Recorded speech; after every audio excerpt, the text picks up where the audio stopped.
नमस्कार. मी संकल्प फाउंडेशनच्या वतीने आपल्या सर्वांचे पुनश्च एकदा स्वागत करतो.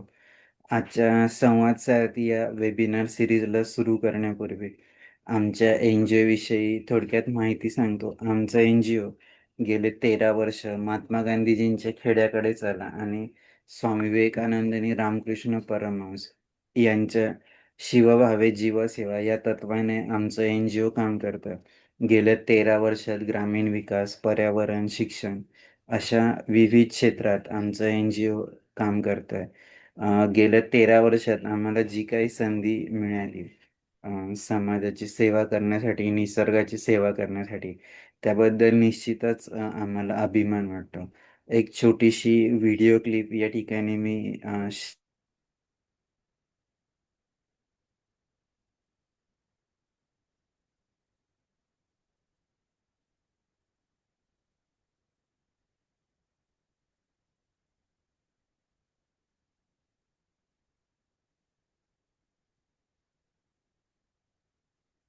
निर्माणों के पावन युग में हम चरित्र निर्माण न भूले, स्वार्थ साधना की आंधी में वसुधा का कल्याण न भूले।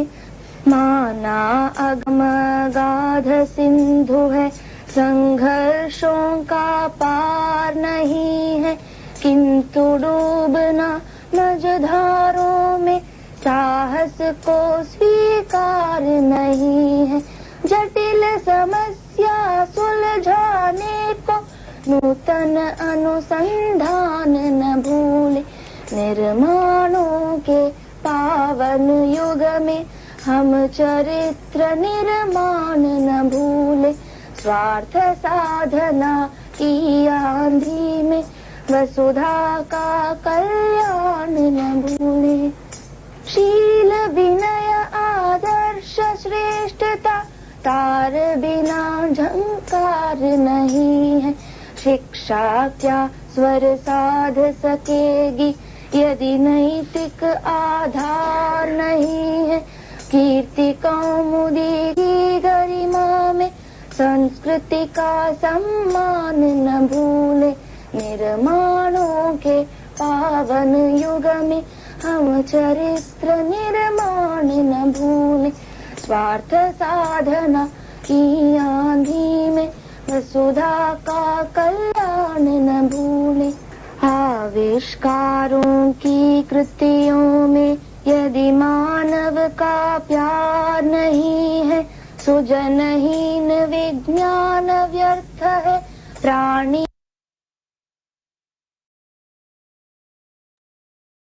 कोरोना काळात जेव्हा आमच्या फिजिकल ॲक्टिव्हिटी बंद होत्या, आम्ही ऑनलाईन वेबिनार सीरीज सुरू केली, की ज्याच्यात अगदी ग्रामीण विकास असेल, यासोबत कृषी प्रक्रिया उद्योग, शेतीच्या विविध पद्धती, yogic farming, natural farming, millets farming या शेतीशी रिलेटेड विषयावर पण आम्ही ऑनलाईन वेबिनार्स घेतले. यासोबत त्या संपूर्ण कालावधीत टीव्हीची स्क्रीन असेल, कॉम्प्युटरची स्क्रीन, मोबाईलची स्क्रीन याची जास्त वापर वाढला होता कोरोना काळात. त्यावर कंट्रोल कसा करायचा म्हणून पॅरेंट्स आणि टीचर्स आणि विद्यार्थ्यांचं आम्ही ऑनलाईन वेबिनारच्या माध्यमातून वर्कशॉप घेतलं. यासोबत आपले दैवत छत्रपती शिवराय असतील, डॉक्टर बाबासाहेब आंबेडकर, भगवान गौतम बुद्ध यांच्या चरित्रावर देखील आम्ही ऑनलाईन वेबिनार सिरीजचं आयोजन केलं. यासोबत विश्वशांती असेल, जलसुरक्षा, आरोग्य अशा विविध सामाजिक आणि निसर्गाशी रिलेटेड विषयावर आम्ही वेबिनारचं आयोजन केलं. पूर्ण भारतातून याच्यासाठी खूप जास्त आम्हाला रिस्पॉन्स मिळाला. हे सगळं करत असताना जाणवलं, की एक असा प्रकल्प आपण सुरू करू शकतो का, की जो संवादात्मक असेल. म्हणून खूप लोकांशी चर्चा केल्या. आमच्या मुख्य मार्गदर्शिका भावनाताई विस्पुते असतील, आणि इतर सगळे आमचे डिरेक्टर्स यांनी ठरवलं की आपण संवाद सारथी नावाची व्याख्यानमाला सुरू करूया. त्याचा मुख्य उद्देश जे पण डिफरंटली एबल अपंग व्यक्ती आहे त्यांचा जीवन प्रवास जाणून घेण्यासाठी या वेबिनार सिरीजची सुरुवात केली. यात जेव्हा हे सुरू केलं 15 ऑगस्ट 2022ला, तेव्हा असं मनात आलं की जे पण अपंग व्यक्ती आहेत त्यांच्या जीवनात रोजचा खूप सारा संघर्ष असतो. मग ते त्यांचं जीवन जगत असताना त्यांच्यातल्या कमी ओळखून त्यावर मात कशी करतात.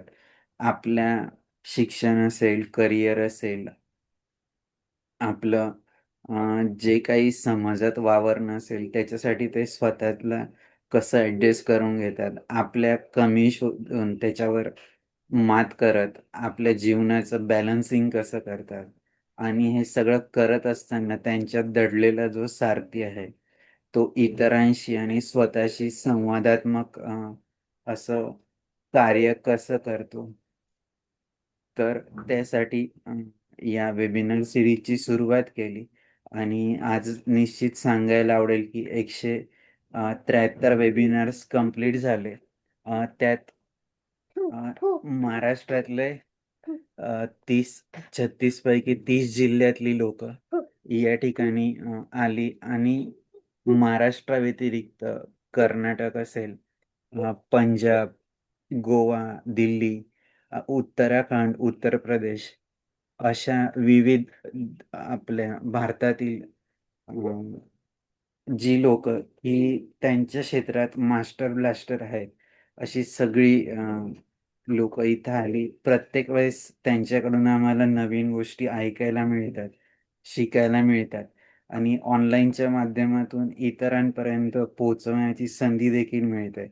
निश्चितच आम्हाला हे सगळं करताना खूप अभिमान वाटतो की या माध्यमातून लोकांना एक प्रेरणादायी व्यक्तिमत्वाचं जीवनचरित्र पोहोचवण्याची संधी मिळते.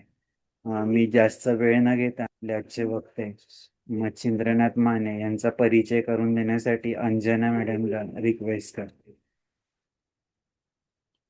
धन्यवाद विशाल सर.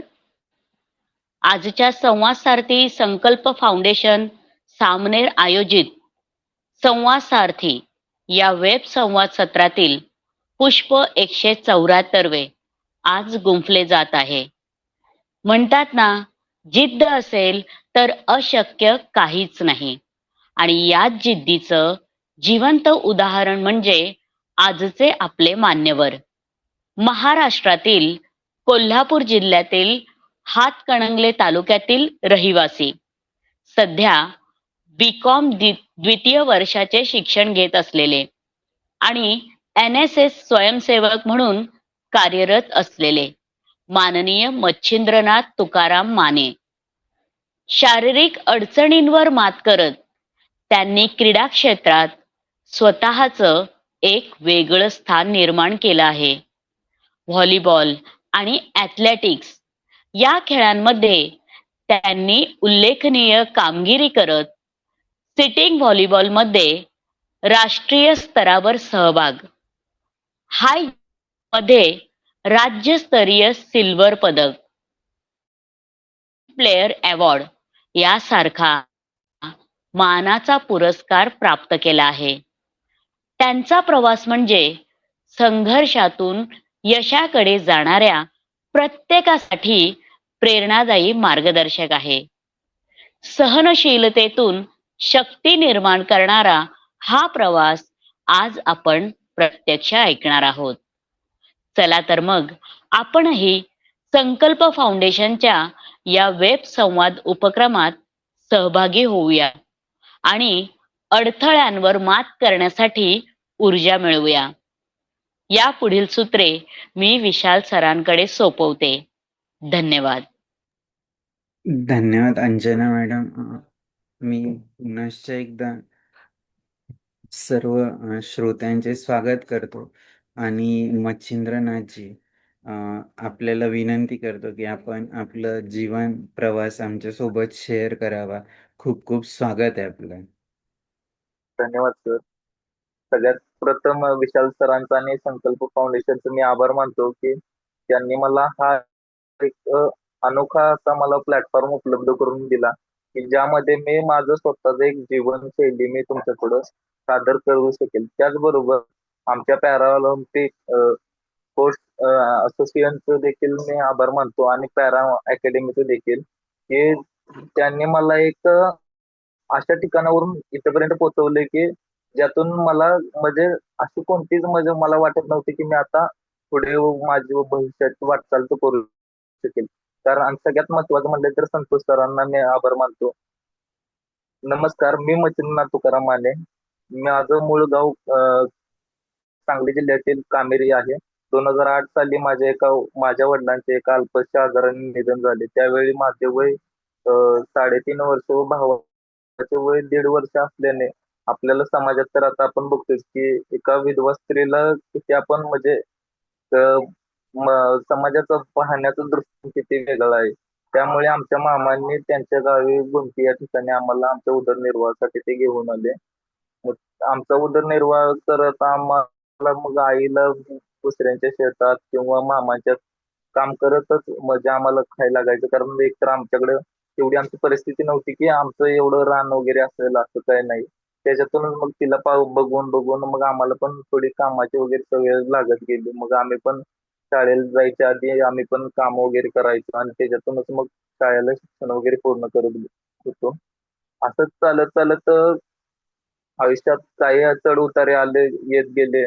त्यातूनच शिकण्याची नवीन संधी मिळाली, की लोकांसोबत काही दृष्टिकोनातून आपण म्हणजे कसे त्या संकटांना सामोरे गेले पाहिजे.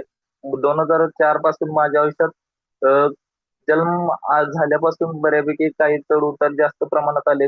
शक्यतो 2008ला अशी परिस्थिती झाली, की वडील वारल्यानंतर ना तर सगळी जबाबदारी आईच्या खांद्यावरती झाली. कारण आम्ही एवढं लहान लहान मग आमचं लहान असल्यामुळे एवढं बाकीचं मोठे करायला एका रोपाला मोठं करण्यासाठी किती हे करावं लागतं ते त्यांनाच माहित असतं. त्यामुळे मला सांगताना जरासं हे होतंय कारण एकतर लय मोठा प्रवास होता. त्यातूनच बाहेर पडत पडत मग माझं एक स्वप्न होतं, की इंडियन आर्मीमध्ये जायचं, की देश सेवा करायची. परंतु नशिबाने असा घातला, की 2024 साली माझं आर्मीमध्ये सिलेक्शन वगैरे झालं रिमेडिकलला जात असताना माझा ऍक्सिडेंट झाला. त्यामध्ये माझा उजवा पाय गुडघ्याच्या खालून कट करावा लागला. माझं ग्राउंड एक्झाम वगैरे सगळं झालं. ग्राउंडला माझं गोव्याला झालं. त्यावेळी ग्राउंड झाल्यानंतर ग्राउंडला मला 1600 मी 4 मिनिट 30 सेकंदामध्ये मी 1600 मारलेलं होतं. त्या त्याच्यानंतर माझं दुसऱ्या दिवशी मेडिकल पण झालं. मेडिकलला जात असताना मला त्यांनी पुण्यासाठी रिमेडिकलला पाठवलं पुण्याला, एम एस खडकी या ठिकाणी. मग आदल्या दिवशी मी पुण्याला मामाच्या पाशी गेलतो. तिथून दाजी सकाळच्या पर्यंत घेऊन जात असताना सिग्नल लागला म्हणून आम्ही थांबलो होतो. पाठीमागून येणाऱ्या एका ट्रकनं भरधाव वेगाच्या ट्रकनं मला उडवलं. जिथून मला आयुष्य माझं घडणार होतं, तिथून माझं आयुष्य एक प्रकारे संपण्यात जमा झालं. पण त्यावेळेस मला असं वाटलं, की बाबा काही नाही. डॉक्टर पण मला बोलले, की काही नाही तू तुझ्यापेक्षा बेकार कंडिशन असणारे मुलं आज भविष्यात मोठमोठ्या पदावरती आहेत. त्यामुळे तू एवढा खचून जाऊ नकोस. तू अजून वय तुझं संपलेलं नाहीये. तू भविष्यात अजून काहीतरी ह्याच्यापेक्षा वेगळं काहीतरी असेल म्हणताना तुझं असं झालं असेल. असं समजावून मला डॉक्टरांनी पण जरा मोटिवेट वगैरे केलं. त्याच्यानंतर ना मी आयुष्यात त्यांनी आपले झालेली गोष्ट सोडून द्यायची आणि आता आयुष्यात नवीन असं काहीतरी म्हणजे मार्ग धरायचा, की ज्यातून आपलं भविष्यात काहीतरी नवीन चांगलं होईल. या दृष्टिकोनातून मी पॅरा ॲथलीट म्हणजे समजलं पॅरा ॲथलीट बद्दल मला माहिती मिळाली. त्याच्यातूनच मी पॅरा ॲथलीटसाठी मग प्रयत्न करत करत आज मी सिटिंग व्हॉलीबॉलमध्ये नॅशनल आणि स्टेट मेडलिस्ट प्लेअर आहे. 2000 मग लहानपणापासूनच मग कामाची वगैरे मग आईला बघून कामाची तिला पण कामं जमत नव्हती. थोडीफार कामं मग आम्ही पण करायला लागलो. त्याच्यातून शिक्षण वगैरे मी ते 10वी पर्यंत 10वी पण अशीच त्यावेळेस कोरोनाच्या आदल्या वर्षी आमची 10वी झाली. 10वी असताना लईच म्हणजे आईला लई कामं वगैरे जमायची नाही. मग आम्हाला कसं कामं केल्याशिवाय एकतर पर्याय नव्हता. मग घर तर एकतर चालवलं पाहिजे, आणि शिक्षण पण पूर्ण केलं पाहिजे. यातूनच मग आम्ही थोडीफार सकाळची कामं वगैरे करायचो. गायी वगैरे मग आम्ही पाळल्या. गायीतून 4 पैसे यायचे, मग घर खर्च वगैरे चालायचा. मग आई वगैरे त्याच्यातूनच मग ते उदरनिर्वाह वगैरे आमचा त्याच्यातूनच बऱ्यापैकी व्हायचं. माझा एक लहान भाऊ पण आहे.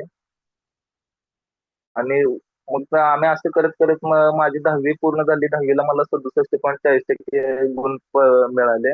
परंतु माझं एक लहानपणापासून स्वप्न होतं की काय नाही आपल्याला इंडियन आर्मीमध्ये जायचं आहे. मग त्या दृष्टिकोनातनं 12वी आणि अभ्यास आणि काम तिन्ही गोष्टी एकत्र घडवून आणणं मला लय अवघड जायचं. परंतु त्याच्यातूनच मी स्वतःला सिद्ध करण्यासाठी मी तिन्ही गोष्टी मी करायला चालू केल्या. मग सकाळच्या पाऱ्यात उठायचं, पहाटेचं ग्राउंडला जायचं.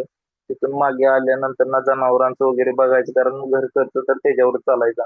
आणि त्याच्यानंतर शाळा, मग असं करत करत करत मग नंतर ना 12वी पण पूर्ण झाली. 12वीला मला 76.40% गुण मला मिळाले 12वी सायन्स मधून. मग त्याच्यानंतर माझं 2024ला माझं एक इंडियन आर्मीमध्ये जायचं असल्यामुळे मी त्या ह्याच्यातूनच मग अभ्यास मग परत नंतर आम्ही जनावर आम्ही कमी केली. परंतु घराचा खर्च तर एक तर आता ज्या अशा कंडिशनला बाकीचे सगळे दर वगैरे वाढलेले आहेत आपल्याला तर माहितच आहे. त्याच्यातूनच मग आम्ही घरात खर्च चालवण्यासाठी मग मी सेंटरिंगला, जमीन धुम्मसणे अशा कामांसाठी मग जायचो. मग त्याच्यातूनच म्हणजे बऱ्यापैकी कसं आमचं उदरनिर्वाह तर होतच होता. परंतु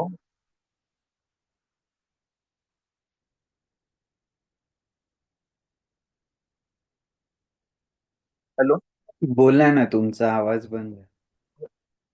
आवाज येतोय का सर? हो, येतोय आता. बोला बोला.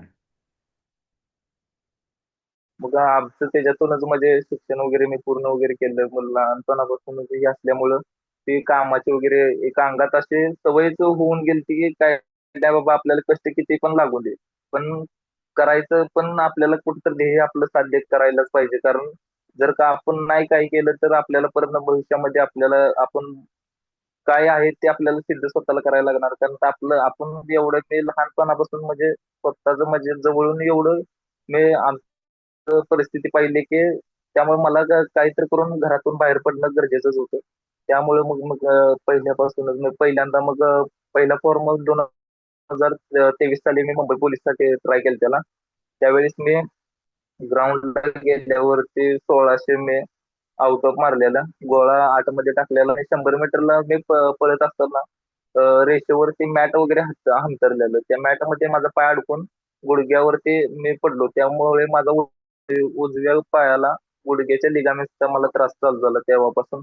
तरी पण मी त्याच्यातून एवढं लक्ष दिलं नाही. त्यावेळेस माझा स्कोर वगैरे कमी झाला पोलीस भरतीला. काय माझं सिलेक्शन वगैरे झालं नाही, लेखीसाठी क्वालिफाय झालं नाही. परंतु मी त्याच्यातनं न खचता मी परत इंडियन आर्मीसाठी म्हणजे पहिल्यापासून स्वप्न असल्यामुळे मी इंडियन आर्मीसाठी मग प्रयत्न जास्त सगळे एफर्ट्स वगैरे सगळे तिकडे लावले. परंतु 2024ला जानेवारीमध्ये फॉर्म सुटले इंडियन आर्मीचे. मग त्यावेळेस मी फॉर्म वगैरे भरला. फॉर्म भरल्यानंतर ना फॉर्म लेखी आमची पहिली झाली. लेखीमध्ये मी पास झालो. कोल्हापूरला झालते आमचे पेपर. मग लेखी पास झालो. लेखी पास झाल्यानंतर ना मला ग्राउंडसाठी 26 ताला गोव्या या ठिकाणी बोलवलेलं ग्राउंडसाठी. मग आम्ही ग्राउंडसाठी इथून गेलो. ग्राउंड वगैरे झालं. ग्राउंडला मला फिजिकलला 1600 मीटर मी 4:30 मध्ये मारून फिजिकलला 100 पैकी 100 गुण घेऊन टोटली माझा स्कोर 170 झालता. आणि मेरिट त्यावेळी लागलेलं की 140चं काहीतरी मेरिट लागलेलं. माझा स्कोर 30 न प्लस होता. परंतु एक माझा हाताचा एल्बो पॉईंट मिळाल्यामुळे मला पुण्याला पाठवलं त्यांनी. पुण्याला एम एच खडकी या ठिकाणी रिमेडिकल साठी. रिमेडिकलला मी आदल्या दिवशी इथं आमचे पुण्याला मामा राहतात, त्यांचे जावई पण तिथेच राहतात. त्यांच्यापाशी आदल्या दिवशी इथून गुंतीहून पुण्याला गेलो 4 तारखेला. 5 तारखेला माझं रिमेडिकल होतं 5/7ला, 5/7/2024ला. त्यावेळेस रिमेडिकलला पहाटेच असल्यामुळं मला पहाटेच पिंपरी चिंचवडहून ह्याला एम एच खडकीला जाताना विश्रांतवाडीच्या इथे सिग्नल लागला म्हणून मी थांबलेलो. पाठीमागून आमच्या त्या मोबाईल वरती आम्ही मॅप वरती चेक करत होतो की आम्हाला अजून किती जायचं. त्यावेळेस पुढून मेन रोड असल्यामुळे गाड्या वगैरे सुटल्या तिथून.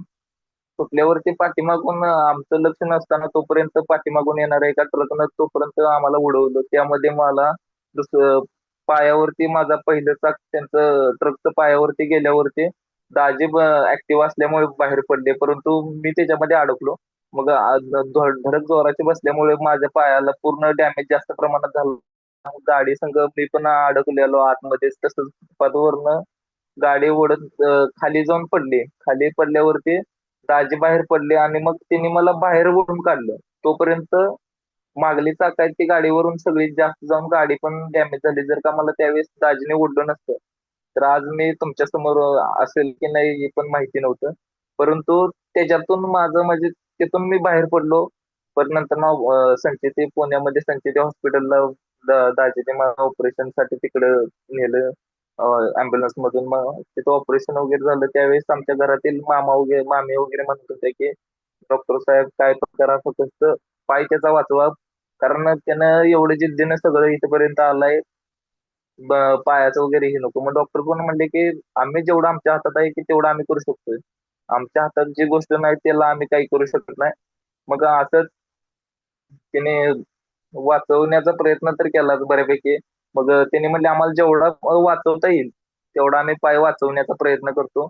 मग गुडघ्याच्या वरपर्यंत माझा पाय सगळा डॅमेज जास्त झाला त्याला, तरी पण त्यांनी गुडघ्याच्या खाली एक 4-5 बोटे ठेवून पाय कटिंग करून ते व्यवस्थित हे केला. परंतु 15 दिवस मला व्हॅक्यूम मशीन लावल्यानंतर ना 15 दिवसांनी परत नंतर ना आणि असा प्रॉब्लेम झाला की जो भाग ठेवलेला डॅमेज झाला त्याला तो भाग परत आणि खराब झाला. मग तो खराब झाल्यानंतर ना परत आणि ऑपरेशन करून परत नंतर ना तिथला भाग कट केला. परत आणि व्हॅक्यूम मशीन ठेवलं आणि परत 15 दिवसांनी ती व्यवस्थित झाल्यानंतर ना परत इकडल्या डाव्या पायाचं उजव्या पायाला ग्राफ्टिंग करून परत नंतर ना तो पाय व्यवस्थित करून दिला मला. परंतु त्याच्यासाठी एकतर आमचं लहानपणापासून हे असल्यामुळं एवढं परिस्थिती नसल्यामुळे खर्च तर एवढा जास्त झाला त्याला. 5-5.5 लाख रुपये त्याचं पण बिल झालं दवाखान्याचं. मामांनी 3 मामा आहेत आम्हाला. तिन्ही मामांनी भरून ते दवाखान्याचं वगैरे हे केलं. आणि कोर्टमध्ये आता तर केस तर वगैरे चालूच आहे. निकाल लागेल त्यावेळेस तोपर्यंत त्याने विचार न करता डायरेक्ट म्हणजे काय असेल ती मदत आम्हाला तुम्ही भविष्यात मिळेल नाही मिळेल या विचार न करता 5.5 लाख रुपये त्यांनी असेच भरून दिले म्हणजे दागिन्यावरती वगैरे त्यांनी काढून. मग तसंच मग ऍक्सिडेंट वगैरे झाला. माझं स्वप्न एक अर्धवट राहिले. माझं स्वप्न होतं की पॅरा कमांडो व्हायचं, परंतु पॅरा कमांडो होता आलं नाही. परंतु पॅरा ऍथलेट मात्र 100% होणार ही माझी गॅरंटी तर आहे. परंतु त्याच्यातनंच मग सावरत स्वतःला मग घरची जबाबदारी माझ्या भावावरती जास्त करून आली. लहान एक तर लहान, मग ती जबाबदारी वगैरे त्याच्यावरती आल्यामुळे त्याला जास्त लोड व्हायला लागलं. मग माझं एकतर ऑपरेशनचं मला सेवा वगैरे करायला लागायची, कारण बाकीचं मला पण जमत नव्हतं. मग मम्मीला एकतर कामांचं वगैरे जास्त जमत असल्यामुळे सगळी जबाबदारी त्याच्यावरती. शिक्षण त्यानं पण नंतर ना त्याच्या पण माझ्यामध्ये अशी जिद्द झाली की एकतर माझ्या भावाचं झालं नाही परंतु माझं व्हायला पाहिजे. त्याच्यातनं त्यानं 1 वर्ष त्यानं पण खडतळ सगळे प्रयत्न वगैरे केले, अभ्यास वगैरे केला आणि आता 2 महिने झाले सर त्याचं इंडियन आर्मी मध्ये सिलेक्शन झाले. आता तो सध्याला भोपाळ सेंटरला ट्रेनिंगला आहे.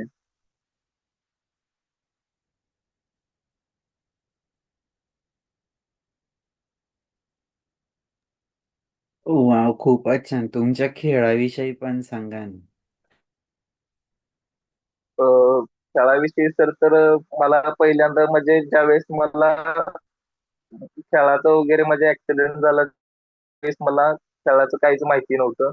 परंतु मला ते एक आमचे मित्र आहेत त्यांनी मला असं सांगितलं की बाबा पॅरा ऑलिम्पिक म्हणून असं एक इव्हेंट आहे की ज्यामध्ये तू म्हणजे तुझ्यासारखी बऱ्यापैकी सगळे हँडिकॅप लोक सगळे म्हणजे तिथं खेळू शकतात. त्याच्यातूनच मग मी त्यांच्याशी संपर्क करत करत माझा संपर्क आला पॅरा अकॅडमी संघ.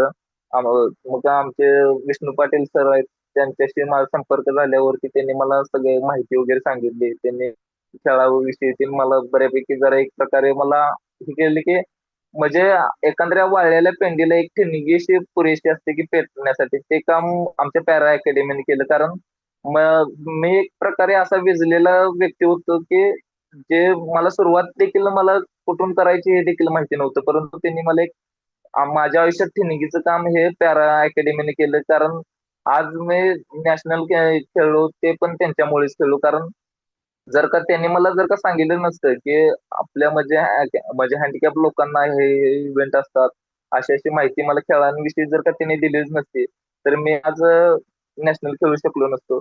परंतु सर मी तुम्हाला एक गोष्ट सांगायची राहिलो सर. माझं काय झालं, ऍक्सिडेंट झाल्यावरती मी बऱ्यापैकी मला पण लोकांनी नावं ठेवलं, म्हणजे असं झालं म्हणजे तू एकतरी ह्यानं अशामध्ये म्हणजे असं मस्तीनं वगैरे गाडी चालवतात असे तसे वाक्य वगैरे बोलले. परंतु मी त्याच्यातनं मी खचलो नाही. परंतु नंतर ना मी पायासाठी प्रत्येक ठिकाणी जरा फिरलो वगैरे. काही जणांचं प्रतिक्रिया वेगवेगळी आली प्रत्येकाची. परंतु मला काही काही जण म्हणले की जर का आम्ही तुला मदत करू, परंतु 100% आम्हाला कसं खात्री पटणार की तू आम्हाला म्हणजे भविष्यात तू खेळशीलच, तुझं मेडल वगैरे लागेल. परंतु ते विचार न करता सर आमच्या इथे एक सात अत्तर फाउंडेशन म्हणून आहे.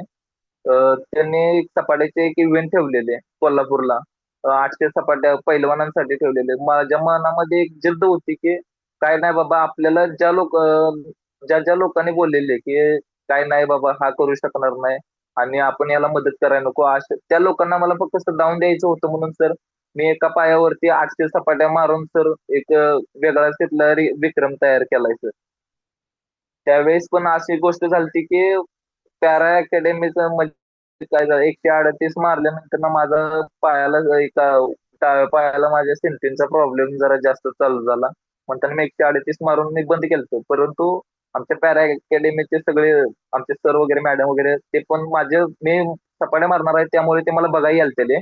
परंतु मी त्यांना फोन केला आणि त्यावेळेस म्हटलं की काय नाही सर, माझं असंच झालंय आणि मला मारू इच्छा तर भरपूर आहे, परंतु माझी नळी दुखायला लागली आणि सिम्पटिंग जास्त प्रमाणात झालाय आणि मी मारू शकणार नाही. तर म्हणले ठीक आहे, काय नाही अडचण नाही, तू तू मारलास एवढं इथपर्यंत आलास, इव्हेंट मध्ये भाग घेतलास, हीच लय झालं. परंतु सर मला त्यांनी तिथं आल्यावरती मला असं वाटलं की बाबा एवढ्या लांबून एकतर आपल्यासाठी आल्यात आणि आपण जर का 138 मारून जर का आपण थांबलो, तर आपल्याला असं वाटेल की बाबा एवढ्या इथे येऊन माझ्या मनाला एक कसं तर असं वेगळी भावना निर्माण झाली. परत नंतर ना मी त्यांना विचारलं की सर असं असतं, मी परत नंतर ना भाग घेऊ शकतो का? मग ते साधा तर म्हणून आहेत, त्याने पण सांगितले की काय नाही, तुझ्यासाठी आम्ही थांबायला तयार आहे, तू कशा पण मार, थांबून मार, कशा पण मार, फक्त 800 सपाट्या मार. मग त्याच्यानंतर ना मी सर नवीन चालू केले आणि एका पायावरती नॉनस्टॉप 800 सपाट्या मारल्या सर मी.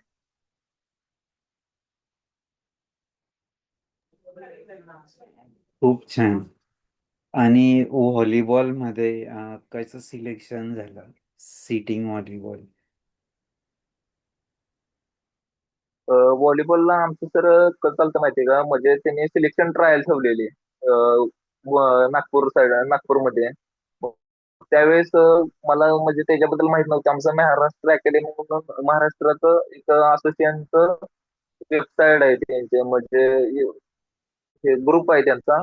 त्या ग्रुपवरती त्यांनी मेसेज टाकलेला की असं असं ह्या ह्या तारखेला आपलं सिटिंग व्हॉलीबॉलचं सिलेक्शन ट्रायल आहे. मग त्यावेळेस मग सरांना पण मी विचारलं, आमच्या अकॅडमीच्या. मग त्या सरांनी आम्हाला सांगितले की जाणार असलं जावं. मग त्यावेळेस आमच्या संघ सुप्रिया मॅडम आणि किशोर सर पण येणार होते ते नागपूरला, मग सिलेक्शन ट्रायलसाठी. मग त्यांच्या बरोबर मी सिलेक्शन ट्रायलला गेलो.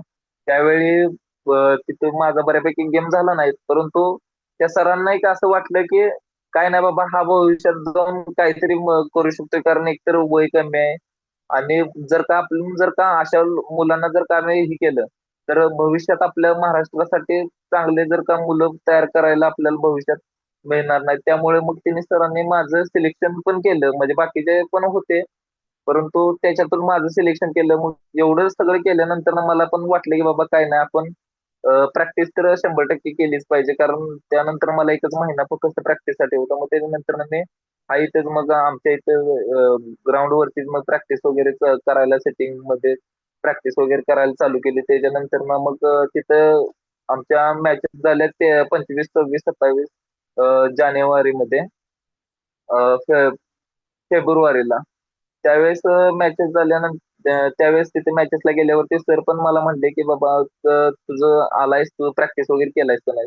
मग मी म्हटले की सर केले प्रॅक्टिस. मग सर मला त्यांच्या बरोबर दुसरे सर होते, ते पण मला म्हटले की तुला इन 5 ला, मग इन 6 ला आम्ही कसं खेळवू शकतो, तू एकतर व्हिडिओ पण काढलेला नाही, तुझं खेळताना पण माहिती नाही आणि तू आम्ही खेळवायचं कसं. तरी पण मग मला तिने केलं, चेंजिंग साठी मला बाहेर राखीवला तू थांबून सांगितलं मला.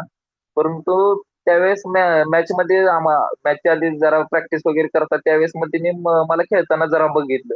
बघितल्यावरती त्यांना त्यांच्या मनामध्ये असं वाटलं की काय नाही बाबा, हा टिकू शकतोय, म्हणजे खेळू शकतोय बऱ्यापैकी 100%. मग त्याच्यानंतर ना मग त्यांनी पहिल्या हाफ मध्ये मला काही खेळवलं नाही, त्याच्यानंतर ना मला खेळवलं सलग. सर मॅच मध्ये मी 9 पॉईंट सलग मी घेतले व्हॉलीबॉल सर्व्हिस मध्ये माझ्या. त्याच्यानंतर ना मग तिने मग माझ्यावरती एवढा विश्वास ठेवला की तिथून पुढच्या 4 मॅचेसला मला तिने बाहेर काढलंच नाही. 4 मॅचेसला पहिल्यापासून मला इनलाच खेळवायला चालू केलं आणि त्यातून मग बऱ्यापैकी आमचं हरियाणा संघ आम्ही हरलो.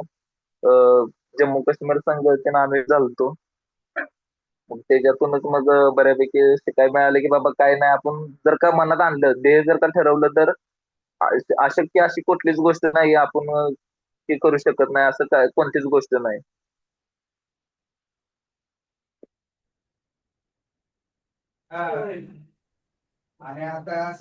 खूप छान मच्छिंद्रजी. तुमच्या या संपूर्ण प्रवासात बिफोर ऍक्सिडेंट आणि आफ्टर ऍक्सिडेंट तुमच्या जीवनातला सर्वोच्च आनंदाचा क्षण कुठला? आनंदाचा क्षण म्हणलं तर सर, ज्यावेळेस मी ग्राउंड एक्सलंट मारलेलं त्यावेळेचा. कारण सर एवढ्या वर्षाची मेहनत त्या एका क्षणाला म्हणजे मला असं वाटलं की बाबा काही नाही, आपण करू शकत नाही असं काही नाही. जर का मनात त्यावेळेस पण असं जर एक गोष्ट झाली की मला बसायला माग मध्ये बरोबर मिळालं. त्यावेळेस कसं मुलं पळताना साईडला एक म्हणजे कपडे वगैरे ओढत वगैरे असे पळतात, मग त्यावेळेस मी मागं होतो. परंतु त्यावेळेस पावसाचा सीझन चालू होता, मग साईडला आम्हाला एक असं ग्राउंड मध्ये साईडला एक पळण्यासाठी वाट होते. परंतु त्याच्यावरती पाणी असल्यामुळे तिकडे कोण मुलं पळतच नव्हती. पाऊस असल्यामुळे आमचं ग्राउंड रोड वरती घेतलेलं ग्राउंड आर्मीचं, इंडियन आर्मीचं 5 TR 3 TR ला गोव्याला. त्यावेळेस तिने 1200 मीटरचा फुल ट्रॅक होता अखंड. त्यावेळेस ते ब्लॉक साईडला बसवलेलं, त्याच्यावरती पाय निसटत असल्यामुळे त्याच्यावरती कोण पळालंच नाही. मग परंतु मी म्हणलं काय ना होत नाही, जर का आपण असं तसं आज पण पडायचंय, उद्या पण पडायचंय, जर का आपण घराकडे गेलो बिना इथं भरती म्हणजे रनिंग वगैरे मारता, एवढे दिवस प्रॅक्टिस आजपर्यंत 7-8 वर्ष झालं आपण प्रॅक्टिस करतोय, मग त्याचा अर्थच काय राहिला नाही. म्हणून मी तर त्या ब्लॉकवरती पळायला चालू केलं. मी तसंच ब्लॉकवरती पळत पळत पळत मला माहित होतं की आपण जर, मला माहिती आहे की माझं रनिंग मला माहिती आहे, मी पोलीस भरतीला पण आउट ऑफ मारलेलं, मला माहित होतं की 5-10च्या मी आत येतोय. परंतु मी असं मला सर गती वगैरे लागली, मग त्यावेळेस जरा जोश पण होता. मग असंच पळत पळत पळत मला ज्यावेळेस समजलं की त्यावेळेस म्हणजे टाइम घेऊन आर्मीचे ऑफिसर वगैरे होते की टायमिंग काढत होते, त्यावेळेस त्यांनी टायमिंग सांगितलं की 4:32 तुझं टायमिंग आलंय. त्यावेळेस तर मला आनंद एवढा झालता की आयुष्यात माझं पहिल्यांदा असं टायमिंग आलं की त्याच्यानंतर माझी बॉडी चालली नाही. परंतु असं भारी फिलिंग वाटत होते की काय नाही बाबा, आपण करून दाखवलं.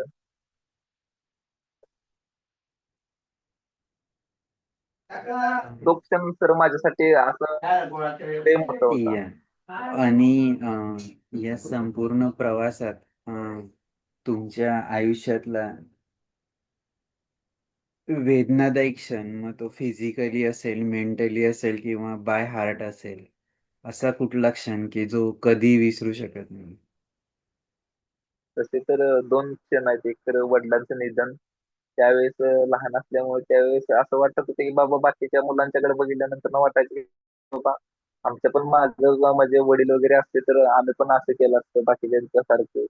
त्यामुळे तो एक क्षण. आणि सगळ्यात जास्त म्हणलं तर माझा ऍक्सिडेंट झाला आणि इंडियन आर्मीचं जाण्याचं स्वप्न. कारण देश देश सेवा तर लय देशसेवा करणं माझ्या पहिल्यापासूनच मनात होतं आणि ते एक असं मग प्रेमच होतं. मग ते वर्दीवरती वर्दीचं एक प्रेम होतं, त्यामुळं असं वाटत होतं की बाबा आपल्याला नाही जाऊ शकत. तर त्यावेळेस एक क्षण तो. कारण ऍक्सिडेंट झाल्यानंतर ना तर माझं सगळं म्हणजे एक प्रकारे, कारण आर्मीमध्ये तर सगळं फिजिकली फिट लागते आणि माझा ऍक्सिडेंट झाल्यामुळं मला ते जाण्याचे चान्सच मिळू शकत नाही. त्यामुळे ऍक्सिडेंट झालेला.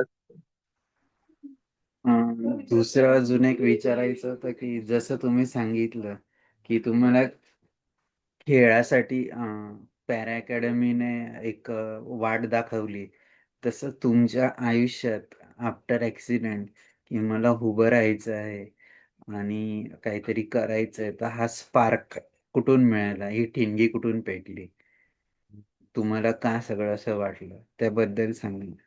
आई आणि भाऊ. कारण त्यांच्याकडे बघितल्यावर असं वाटायचं की बाबा काहीतरी आपल्याला करायला पाहिजे. ऍक्सिडेंट झाल्यानंतर ना त्यांना असं वाटायचं बाबा काय झालंय आणि एवढं इतकं करून सकट जर काय इथपर्यंत आलाय आणि असं झालंय. आणि मग मला त्यांच्याकडे माझ्या भावाकडे बघून सगळ्यात जास्त हे वाटायचं की कारण एवढंही असताना सकट माझी सगळी जबाबदारी सगळी पडलेलं असताना देखील तो ग्राउंड साठी वगैरे प्रॅक्टिस वगैरे करायचा. आणि मग मला वाटायचं की बाबा काय नाही आपण व्हिडिओ वगैरे बघायचो. मग त्याच्यातून मला समजायचं की बाबा काय नाही बाकीची मुलं करू शकतात तर आपण पण करू शकतोय. आणि भावाकडे बघितल्यावरती असं वाटायचं की बाबा काय नाही आपल्याला हे करायचंच आहे. जर का आपण हे नाही करू शकलो तर आपला मग या जीवनाचा अर्थच नाही. कारण आपल्यापेक्षा लहान असताना एवढी एक जबाबदारी घेऊन एवढं सगळं हे करायला लागलंय. आणि आपण जर का असं नाही आपण काय नाही माझा ऍक्सिडेंट झालाय आणि मी आता काही करू शकत नाही असे जर का विचार ठेवून जर का मी थांबलो तर आपण आयुष्यात थांबणार. आणि जर का आपण त्या जे आपल्या आयुष्यात घडलंय त्याला मागं सोडून आपण आयुष्यात जर का वेगळं काहीतरी करायचं असलं तर आपल्याला पुढे जायला लागणार आहे. की भाऊ पण मला म्हणायचा की काय नाही तू तू जोपर्यंत करत नाहीस तोपर्यंत तुला काय मिळणार नाही. जर का तू केलास तर 100% तुला मिळणार. आणि तुझ्यात आहे तेवढी करण्याची जिद्द वगैरे आहे. तो मला प्रत्येक क्षणी क्षणोक्षणी मला म्हणायचा की तू कर फक्त मी तुझ्या पाठीमागे आहे. तुला नाही जमलं त्या दिवशी सोडून दे मी तुझ्या पाठीमागे आहे. तू काय करू नको सगळी जबाबदारी मी घेतो. तू भविष्यात काय मिळवू नाही मिळवू हे मला काही नाही घेणं देणं नाही. परंतु तू काही न करता डायरेक्ट इथं बसलास तर मग मी पण त्याला काही बोलू शकत नाही. तू कर प्रयत्न कर प्रयत्न आणि ते परमेश्वर ते तर म्हणलेलंच आहे. जर का तू केलंच नाहीस तर तुला फळ कुठून मिळणार. जर का तू त्याच विचारात म्हणजे तेच बोलत गेलास काय नाही माझा ऍक्सिडेंटच झालाय माझा ऍक्सिडेंटच झालाय आणि मी काय करू शकत नाही काय करू शकत नाही हे वाक्य जर का मनात आलं तर तू आयुष्यात कधीच काही करू शकणार नाही. हे त्याच्याकडून मला ज्यावेळेस ऐकायला मिळालं त्यावेळेस मला कसं तरी फील झालं की काय नाही बाबा आपल्याला करायला पाहिजे. ते ठिणगी खरं म्हणलं तर माझ्या भाऊ आणि आईकडून. खूप छान. तुमचं हे जी पेटलेली ज्योत आहे ती सतत अशी तेवत राहो. मी सगळ्यांसाठी मंच खुला करण्यापूर्वी तुमचे काही व्हिडिओ शेअर करतो.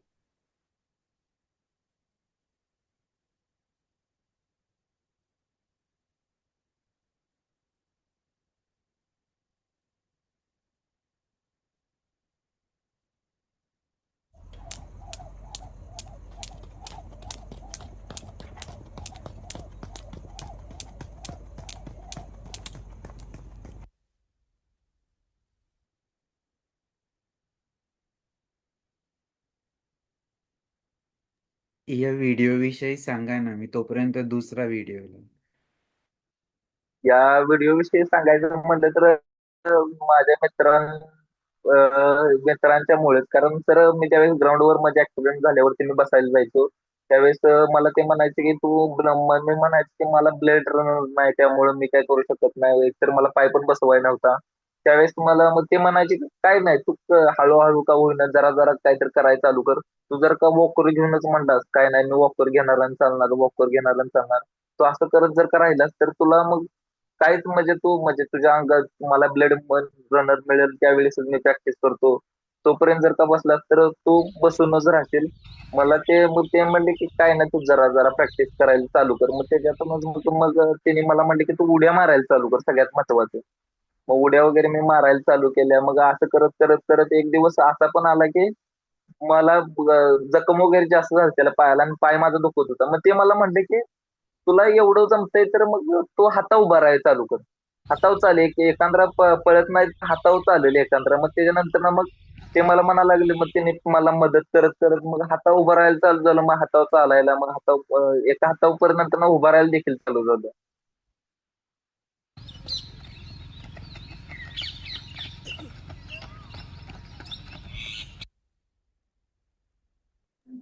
या व्हिडिओ बद्दल सांग. हा आत्ताचा सर एक 5-6 दिवसापूर्वीचा व्हिडिओ आहे.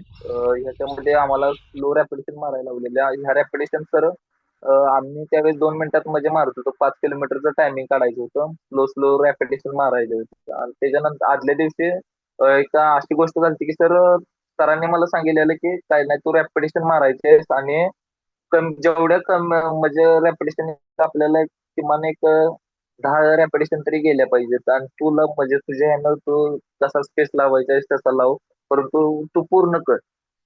मग त्यावेळेस मी एक पहिली माझी रेपिटेशन 1 मिनिट 13 सेकंदात बसली. त्याच्यानंतर ना दुसरी रेपिटेशन एक 17ला मी त्यावेळेस दुसऱ्या रेपिटेशनला माझा तोल गेला आणि मी पडलो. म्हणजे ब्लेड रनर खाली जमिनीला तटल्यामुळे पडलो आणि गुडघ्यावरती मला दगड घुसला जास्त माझ्या चांगल्या पायावरती. दगड घुसल्यानंतर ना त्याच्यातनं रक्त येत होतं, परंतु मी ते फिनिश केलं.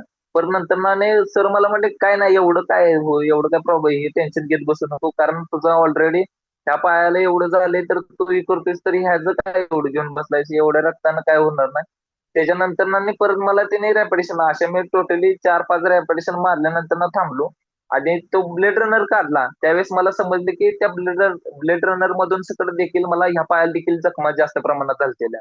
आणि त्या जखमा वगैरे बघितल्यावरती ते मला म्हणले, सर मला म्हणले काय नाही एवढं काय होत नाही, त्या वाळत्या जखम आणि तू एवढा विचार करू नको. आणि तू उद्याच्याला आणि ये उद्याच्याला, जर का तू थांबलास तर थांबणारच.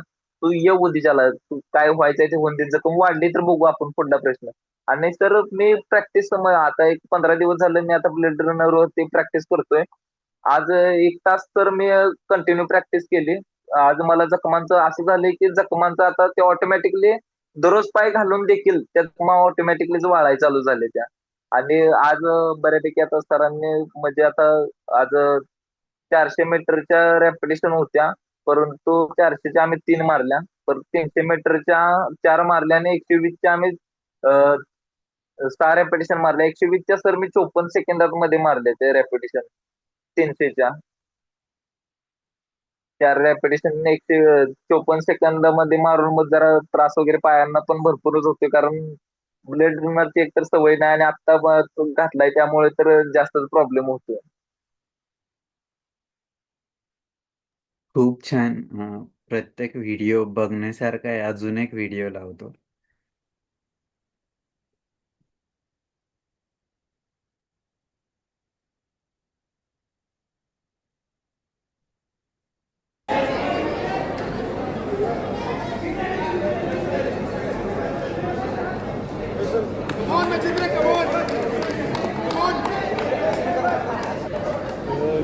दादा तर सपाट्या मारताना सगळे सपाट्या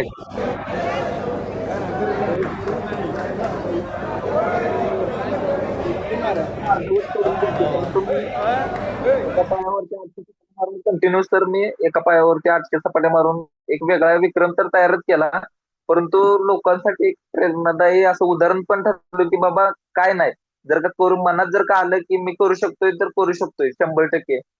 याच्यातूनच बऱ्यापैकी मुलांचं मी एक प्रेरणा पण ठरलो.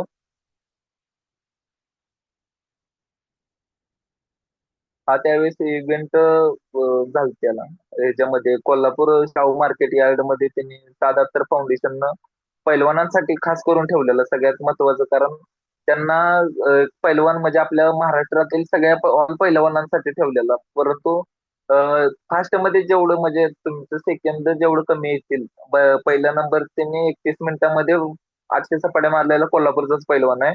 त्याने 2 पायावरती 800 सपाट्या मारलेल्या. परंतु मी त्यांच्याशी ज्यावेळेस संपर्क केला, काय नाही सर असा असा आहे माझा प्रॉब्लेम आहे आणि मी तुमच्या इव्हेंट मध्ये भाग घेणार आहे. मग त्यावेळेस मला त्यांनी सरांनी पण सांगितले की काय नाही, तू भाग घे, मी तुझी फी वगैरे घेत नाही. तू मोटिवेशन तर मिळेल बाकीच्या मुलांना की बाबा जी मुलं आयुष्यात काहीच करू शकत नाही त्यांच्यासाठी तर एक मोटिवेशन म्हणून तू राहशील.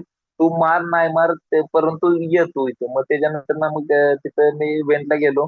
मग त्यांनी सपाट्या वगैरे मारताना मग मगाशी तर तुम्हाला मी सांगितलं की त्यावेळेची बाकीची घटना घटना घडलेली, परंतु सपाट्या मारत असताना मला पण असं वाटायचं की काय नाही बाबा बाकीचे मुलं मारतात. मग तिथे एक लहान मुलगी पण आलतेली माझं म्हणजे त्यांनी कसं साधा तर माझं व्हिडिओ एक व्हायरल केलता की असं असं एका पायावरती सपाट्या मारण्यासाठी मुलगा येणार आहे. ते बघून एक मुलगी पण उतरलेली.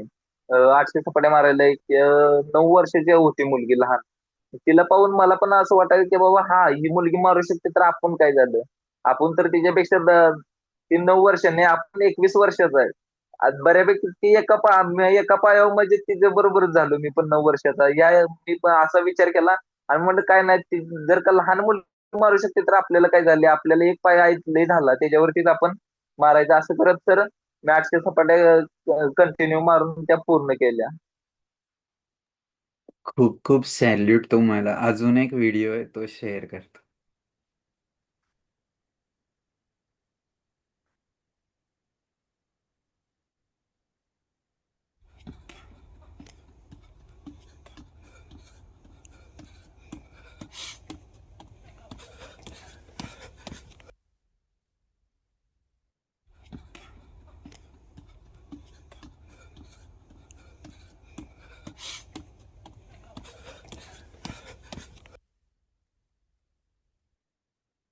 हा सर व्हिडिओ आमच्या येथील मल्लिकार्जुन म्हणजे डोंगर आहे.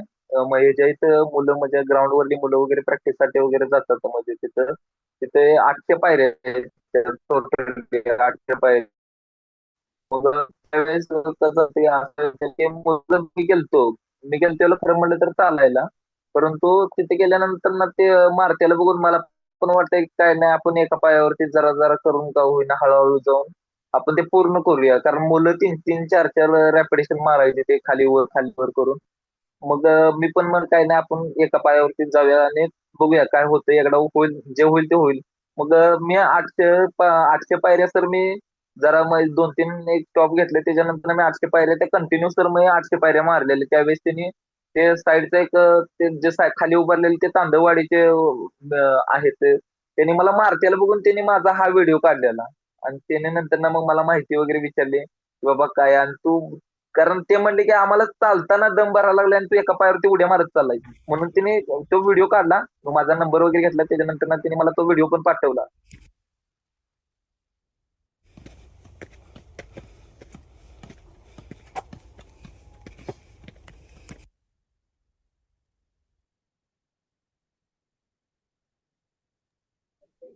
खूपच सलाम तुमच्या कर्तृत्वाला. अजून एक व्हिडिओ आहे तो मी शेअर करतो.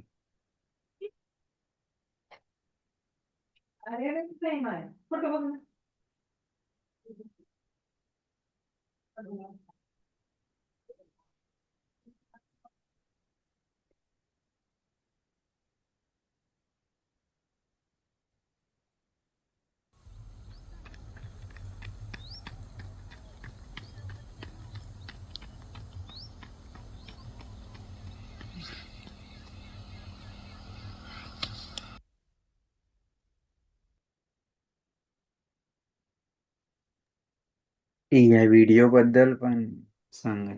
अं, ह्या व्हिडिओ बद्दल सांगायचं म्हणलं तर का नाही हा मी जयपूर फोटो म्हणजे पाय घालून मी मारत होतो कारण एका पायावरती मारताना काय व्हायचं की कमरेच्या मागच्या भागावरती जास्त लोड यायचा. परंतु मग ते पाय घातल्यावर जरा दुखायचं परंतु त्याच्यावरती एवढं म्हणजे ताण यायचा नाही की पायावरती की कमरेतून पाय दुखेल एवढा ताण येत नव्हता. त्यामुळे मी ती ह्या पायावरती मी मारत होतो.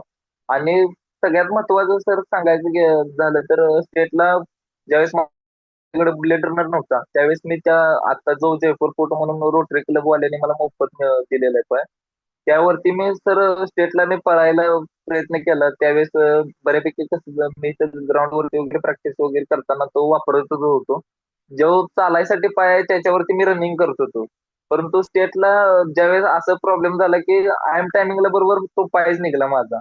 आणि तो पाय निघल्यामुळे मला जास्त प्रमाणात तो वर खाली वर खाली वर खाली होऊन ते मला पळाय पण येत नव्हतं आणि त्याच्या ह्याच्यातून मला साईडला जखम पण जास्त प्रमाणात एकदम चंबडत येतलं जास्त प्रमाणात गेलं. तरी पण सर माझं टायमिंग 200 मीटरचं 38 सेकंद आलं त्याला स्टेटला. त्यावेळेस काय मला मेडल वगैरे लागलेलं नाही कारण एमपीएस तर 32 सेकंदाचा होता. त्यामुळं मला जयपूर फुटबॉलवरती काय मेडल लागलं नाही. मग त्यावेळेस मला सरांनी बाकीचे मग तिथले मुलं वगैरे होती ते बघून मला म्हणाले तू जयपूर फुटवरती एवढं जर का पळतोय तर तुला ब्लेड रनर मिळाल्यावरती तू अजून किती पळशील. मग त्यानंतर मग जास्त प्रमाणात मग ते ब्लेड रनरचं त्यावेळेस अनेक मुलगा एक प्रणव देसाई म्हणून आहेत, ते इंटरनॅशनल प्लेअर आहेत. मग त्यावेळेस काय झालं की जयपूर फूट असल्यामुळे तर मला तिने म्हणजे आमची कॅटेगरी 64 होती, तरी पण मला 44 मधून म्हणजे त्या पायांचा थोडाफार प्रॉब्लेम असतो एका पायाचा, त्या मुलांच्यातनं मला पळवलेलं त्यांनी ऍक्च्युली सर. आणि 64 ला असं झालं की 64 ला फक्त एकटाच मुलगा होता की तो प्रणव देसाई म्हणून इंटरनॅशनल प्लेअर आहे. मग त्यांनी ते मला बघितल्यानंतर ना मग ते त्यांच्याशी म्हणजे बाकीच्या सरांशी वगैरे ते असोसिएशनच्या त्यांच्याशी बोलायला गेल्यानंतर मग सरांना सांगितलं की सर असं नाही करू शकत तुम्ही. एकतर तिची कॅटेगरी 64 येत्या, आता नॅशनलला इंटरनॅशनलला देखील वेगवेगळी कॅटेगरी चालू आहे आता.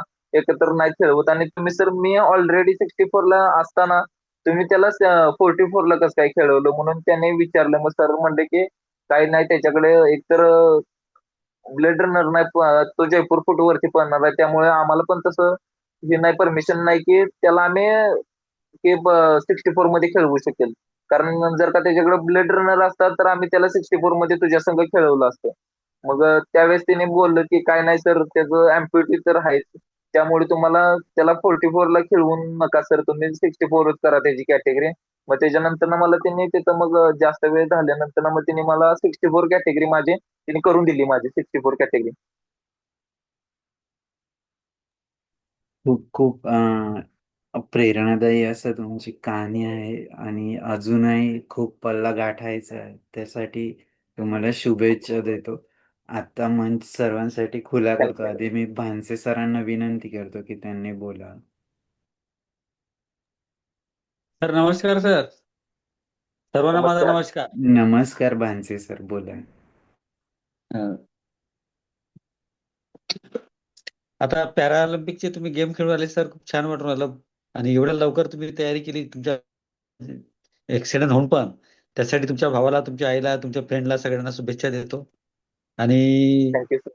हा, आणि विशेष म्हणजे आता तुम्ही पॅरालिम्पिक मध्ये आणि याच्या समोर कोणते कोणते गेम खेळणार? मी sir high jump, running 400 metre आणि आता व्हॉलीबॉल सेटिंग पण, कारण सेटिंगचं कसं झालं ज्यावेळेस ऍक्सिडेंट झाला त्यावेळेस बसमध्ये असल्यामुळे मला ते पहिलं बास्केटबॉल प्लेअर असल्यामुळे मी व्हॉलीबॉलला बास्केटबॉल घरामध्ये ऑलरेडी होताच माझ्याकडे, परंतु तो जड असल्यामुळे मी व्हॉलीबॉल आणला. मग त्याच्यावरती प्रॅक्टिस करत करत मला व्हॉलीबॉलची पण आता सवय झालेली आहे. आता तुम्ही ब्लेड रनर कोणत्या कंपनीचा वापरता वगैरे? ऑटोबॉक कंपनीचा. चला ठीक आहे सर, खूप खूप धन्यवाद. आणि भारतासाठी खूप खूप मेडल आणण्याची आपल्याकडून खूप अपेक्षा आहे. आणि असेच थँक्यू. जोमाने कार्य सुरू असू द्या. धन्यवाद सर. Thank you sir. धन्यवाद भानसे सर. अंजना मॅडम. हा, नमस्कार.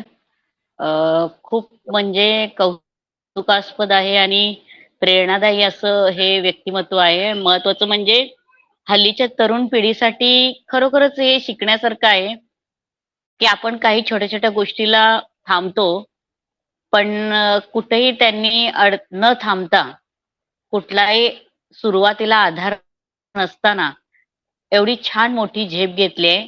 त्याच्यामुळे खरंच तुमच्या परिवाराला सॅल्यूटच आहे की त्यांनी तुम्हाला मोटिवेट केलं आणि तुम्हाला पुन्हा एकदा पुढील वाटचालीसाठी मनपूर्वक शुभेच्छा. थँक्यू. धन्यवाद मॅडम. धन्यवाद आणि अंजना मॅडम, खूप खूप धन्यवाद. राजू सर. छान मच्छिंद्र. मग हे विचारलं की ब्लड रनर आणि ते जयपूर फोर्टामध्ये काय फरक असतो?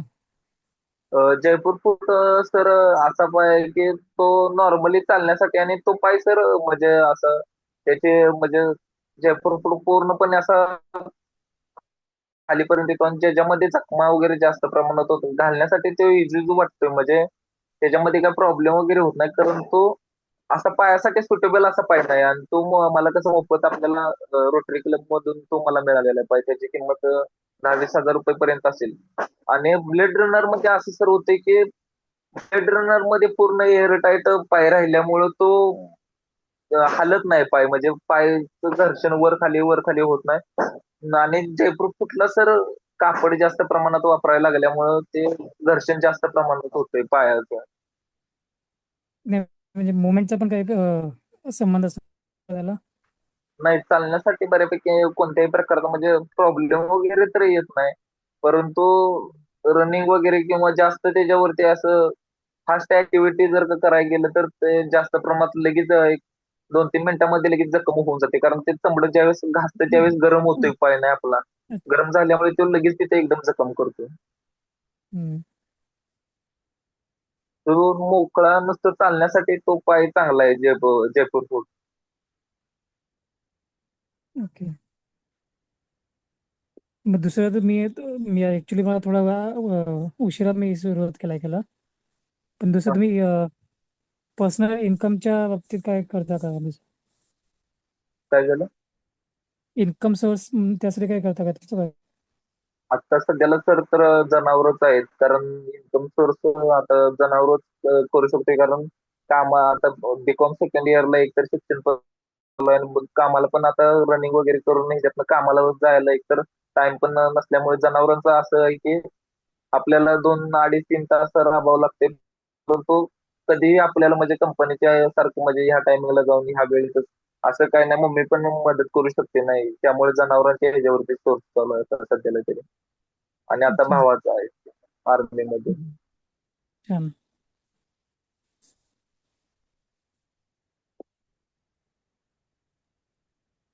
धन्यवाद राजू सर.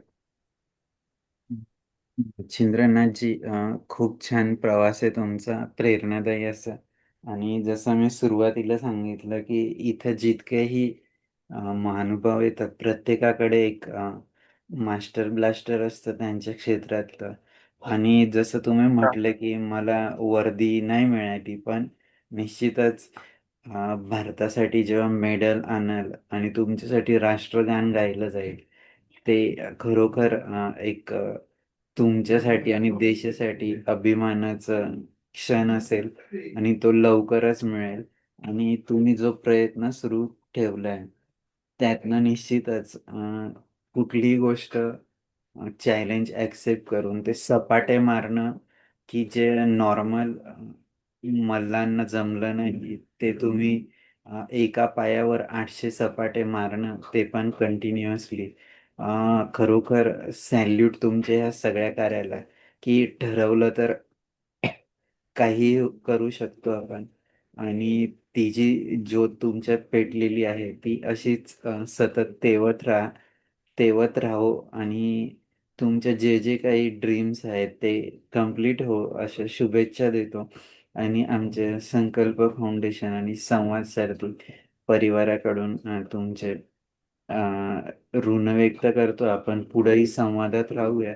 जाता जाता सर्वांसाठी एक छोटासा संदेश द्यावा, नंतर आपण प्रार्थनेने आजच्या या ते फक्त एक संघाची विचार सपाटे म्हणजे कसं काय असतं ते? पैलवानी जोर सर, म्हणजे बॉडी म्हणजे आपण खाली बैठक मारतोय का? हा, उठा बशा. बैठक उठ्या हा बशा, हा. त्याच्यातून ज्यावेळेस आपण उठ्या बशा मारतो त्याच्यातूनच आपण दंड पण मारायला लागतात. मग डिप्स अच्छा. डिप्स गतच दोन्ही म्हणजे एका वेळी दंड. करायचं? हा, दोन्ही एका वेळी करायचं? हा, दोन्ही एका वेळेस करायचं. म्हणजे खाली बसायचं, बसल्यानंतर ना दंड मारायचा, परत नंतर आणि बसायचं आणि बसून परत उठायचं. हम्म. मग तुम्ही एका वेळी 800 केले त्याचे? अरे बापरे, हा, 800 सपाट्या मारल्या. ग्रेट आहे. ठीक. तर आवाज आहे ना तुमचा? हा, नाही ठीक आहे. छान. धन्यवाद राजू सर. नमस्कार, स्वागत आहे संतोष सर. तुम्ही लेट जॉईन झालात. हो सर, मी थोडस ट्रॅव्हलिंग करतोय. अच्छा. बरं गेलो होतो त्यामुळे थोडस लेट झालो. हम्म. खूपच प्रेरणादायी व्यक्तिमत्व आहे मच्छिंद्रनाथांचं. त्यांच्याबद्दल थोडस बोला, मग आपण त्यांचा एक संदेश ऐकूया आणि प्रार्थनेकडे जाऊया. तुम्ही बोला निश्चितच संतोषजी. सर आता मच्छिंद्रला तुम्ही आता जीवन सर्वांसाठी आदर्श आहे. आणि आम्ही स्वतःला भाग्यवान समजतो की अशा प्रकारचे अकॅडमीशी व आमच्या आयुष्यामध्ये येत आहे. आणि आमच्याकडून जसे ते काही शिकत आहेत तसं त्यांच्याकडून पण आम्हाला खूप सारं काहीतरी शिकायला मिळतंय की जिद्द कशी असावी किंवा ध्येयाचा पाठलाग कसा करावा.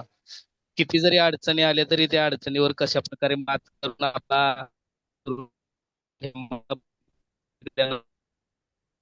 हे खरंच आहे. त्याची जिद्द एक आहे ती ती जर देणार आणि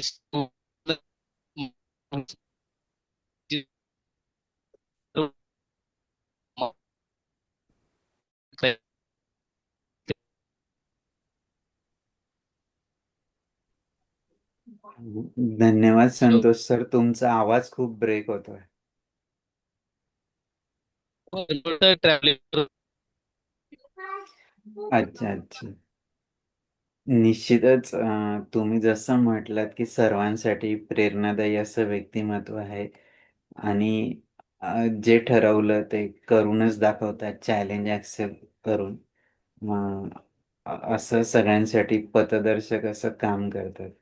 मच्छिंद्रनाथजी जाता जाता एक छोटासा संदेश सर्वांना द्यावा, नंतर आपण प्रार्थनेने आजच्या सत्संगाची सांगता करू. ठीक आहे सर. संदेश असा आहे की जर का आपल्या मनामध्ये जर का आपण एखादं ध्येय ठरवलं तर ते ध्येय 100% ते निश्चित पूर्ण होईल ना होईल हे तर काही माहिती नाही, परंतु जर का आपण केलंच नाही, ती गोष्ट आपण जर का केलीच नाही तर आपल्याला ती गोष्ट कधीच आपल्याला यश आपल्याला कधी मिळेल ना मिळेल ही गोष्ट आहे. कारण जर का आपण मनामध्ये एखादी गोष्ट ठरवली आणि जर का त्या दृष्टिकोनातून आपण प्रयत्नच नाही केले तर आपल्याला ती गोष्ट कशी मिळेल. त्यामुळे सर मनात ठरव जर का आपण साक्षात उतरायचे असेल तर त्या दृष्टिकोनातून आपल्याला प्रयत्न पण केलेच पाहिजेत सर. आणि सगळ्यात महत्वाचं सर आपल्यावरती स्वतःवरती आत्मविश्वास पाहिजे महत्वाचा.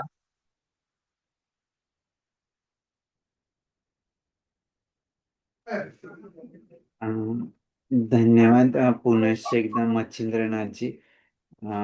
खरोखर तुमच्याकडून आज जे ऑनलाईन बघत असतील, नंतर पण बघतील, ते निश्चितच प्रेरणा घेतील की जसं तुम्ही 2 उदाहरणं सांगितलं बिफोर ॲक्सिडेंट, दोन्ही ग्राउंड काढले, ते आउट ऑफ काढले आणि मग ते मुंबईची पोलीस भरती असेल किंवा आर्मीचं आणि एक दुर्दैवाने अपघात झाला आणि आर्मीचं स्वप्न राहिलं. पण निश्चितच गेम्समधून जेव्हा तुमच्यासाठी राष्ट्रगान आपलं तिथं नॅशनल अँथेम गायलं जाईल, वाजवलं जाईल, तो निश्चितच अभिमानाचा क्षण असेल तुमच्यासाठी आणि आपल्या भारतासाठी. त्यासाठी तुम्हाला खूप खूप शुभेच्छा.